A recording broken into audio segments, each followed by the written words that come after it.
Assalamualaikum warahmatullahi wabarakatuh. Salam sehat dan salam bahagia. Perkenalkan kembali, nama saya Ratno Lamato, asal sekolah SMP Negeri 2 Masaman, calon guru penggerak Angkatan ke-6 Kabupaten Manggais, Sulawesi Tenggara. Pada tugas kali ini yakni modul 1.4.A.6, demonstrasi kontekstual penerapan budaya positif di sekolah. Ucapan terima kasih pula saya sampaikan kepada fasilitator dan pengajar praktik saya.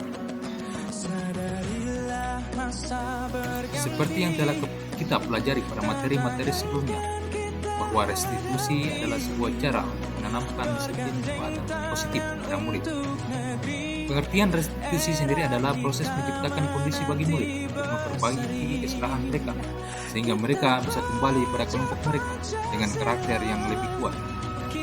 Restitusi juga adalah proses kolaboratif yang mengajarkan murid untuk mencari solusi masalah dan membantu murid berpikir tentang orang seperti apa yang mereka inginkan dan bagaimana mereka harus memperlakukan orang baik. Baik, selanjutnya sebagai bahan implementasi atau praktik saya akan menampilkan sebuah skenario kasus pertama, yakni siswa tidak masuk jam pelajaran matematika dan bahasa.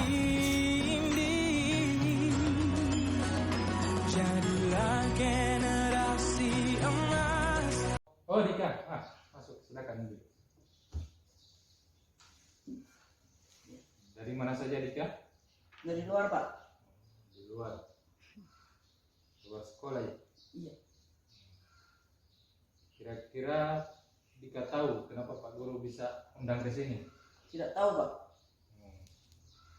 Begini Dika, tadi ada laporan sama Pak Guru bahwa Dika setelah jam olahraga ya, penjas, Dika tidak masuk lagi sekolah atau tidak masuk kelas. Keluar kemana Pak Guru tidak tahu, semua Pak Guru di sini tidak tahu Dika kemana. Itu pelajaran bahasa Inggris dengan matematika. Sebenarnya masalah Dika ini masalah yang umum sebenarnya terjadi. Cuma belakangan ini Dika yang menjadi sorotan Pak Guru bahasa matematika dengan Ibu Guru bahasa Inggris atau pelajaran tersebut. Kira-kira kenapa itu bisa sampai terjadi Dika? Iya, Pak, karena saya tidak puas dengan pelajaran matematika dan bahasa Inggris, karena saya tidak bisa menghafal rumus di matematika dan saya tidak hafal perkalian. Sedangkan bahasa Inggris saya tidak suka pelajaran itu karena bosan dan iya, Pak. Karena memang tidak mengerti jadinya bosan begitu. Iya.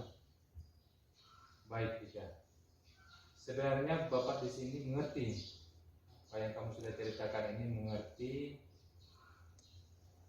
bahwa apa yang Dika rasakan memang manusiawi. Tapi sebagai kewajiban kita sebagai siswa, hal tersebut tidak dibolehkan.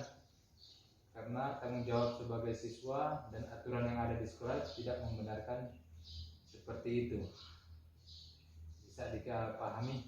Bisa, Pak. Nah, kira-kira supaya Dika tidak mengulang lagi kesalahan ini Bapak tidak mencari kesalahan ya? Bapak tidak menyalahkan siapa-siapa, teman-teman Dika atau siapa saja itu, pelajaran itu tidak. Cuma kira-kira apa yang bisa Dika katakan hari ini sama Pak Guru supaya menjadi kesepakatan kita atau keyakinan kelas, gitu ya? Kira-kira apa yang bisa Dika utarakan sama Pak Guru hari ini?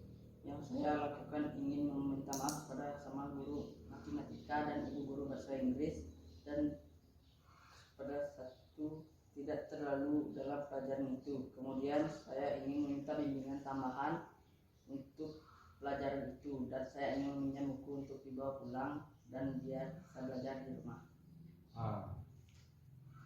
Bagus sekali, pemikiran dan jawaban yang bagus menurut Pak Guru ya. Kira-kira dalam hal ini tadi minta tambahan bimbingan belajar begitu? Iya, Pak. Kalau dengan begitu mungkin Dika bisa lagi semangat, bisa paham. Karena tadi yang Dika utarakan bahwa kalau ini kan mungkin Dika bosan karena tidak tahu begitu ya. Iya. Mungkin dengan pelajaran tambahan atau bimbingan khusus dari guru-guru, Dika bisa semangat lagi masuk kelas dan mengikuti pelajaran matematika dengan bahasa Inggris tersebut ya. Iya. Baik. Untuk hari ini barangkali Dika bisa masuk kelas atau pelajaran lanjutan lagi, lihat jadwal di yang terpampang di depan kelas untuk bisa masuk ya. Untuk kedepannya Pak Guru meminta hal yang terulang hari ini dan kemarin, ini sudah 2 kali laporan sama Pak Guru bahwa Dika yang menjadi sorotan, supaya tidak terulang kembali. Bisa begitu? Bisa menjadi kesepakatan kita. Bisa Pak. Baik, untuk hari ini barangkali sekian dulu. Sekarang kita masuk kelas ya, untuk pelajaran seperti biasanya. Selamat.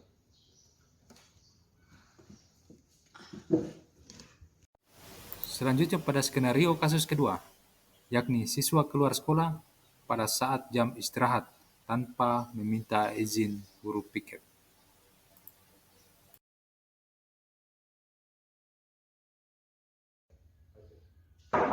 Assalamualaikum Pak. Waalaikumsalam. Oh, Dika ya, silakan. Ya. Kenapa Pak Guru panggil kamu? Sedangkan sudah masuk jam pelajaran. Sudah tahu tidak? Tidak Pak. Ini sudah jam masuk pelajaran. Hari ini Pak Guru pikir ya. Kenapa saya memilih minuman sampai lambat begini? Atau jangan-jangan kamu nyelonong atau singgah di tempat game atau apa ini? Tidak Pak. Tidak. Tidak. Oh, cuma beli minuman. Iya. Nah, Dika, baik. Tadi pelajaran apa saja sampai kamu keluar membeli minuman? Pelajaran tenis Pak. Bermain. Iya Pak. Main bola. Bola. Sampai kehausan. Ini kamu berarti ngos-ngosan. Betul, Iya, Pak. kehausan. Iya Pak. Nah, baik. Di sini Pak Guru tidak mencari kesalahan kamu. Mungkin kamu alasan keluar terburu-buru itu karena kehausan habis main bola dengan teman-teman, sehingganya kamu lupa bahwa di sekolah ini ada tertib yang perlu dipatuhi. Lupa kalau keluar itu minta izin. Yang kita takutkan Dika, kalau Dika keluar itu hal-hal yang tidak kita inginkan bisa saja terjadi. Orang tua di rumah khawatir, atau kita guru-guru di sekolah khawatir kalau Dika tidak meminta izin atau berkabar kalau keluar di jam-jam sekolah, apalagi sampai lambat begini atau jauh tempat keluarnya.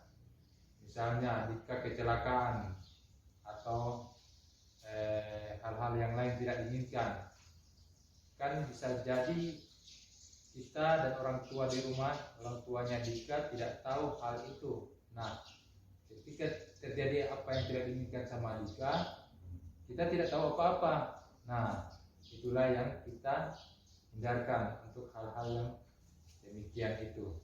Bisa dipahami Dika? Bisa Pak. Ya.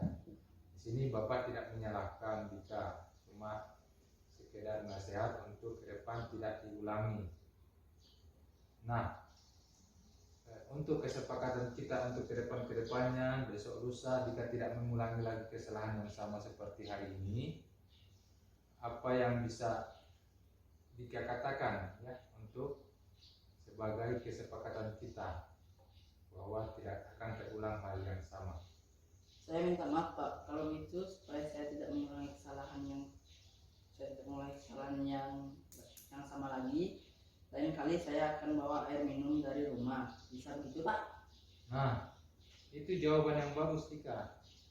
Ketika Dika bawa minuman dari rumah, itu sudah ditahu sendiri. Kalau macam seandainya Dika beli di tempat lain atau keburu-buru main bola, kepanasan, kehausan, misalnya Dika minum air dingin ya atau air es misalnya, itu tidak baik bagi kesehatan.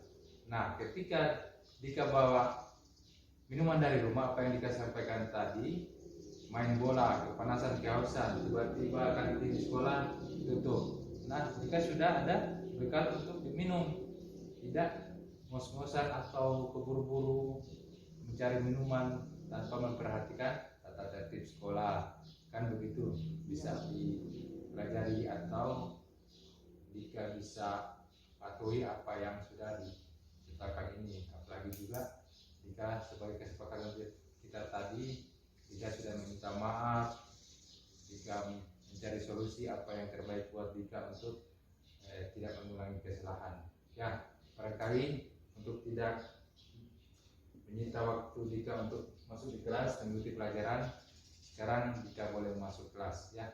Dan ke depan Dika tidak usah lagi mengulangi kesalahan seperti ini ya. Bisa. Terima kasih.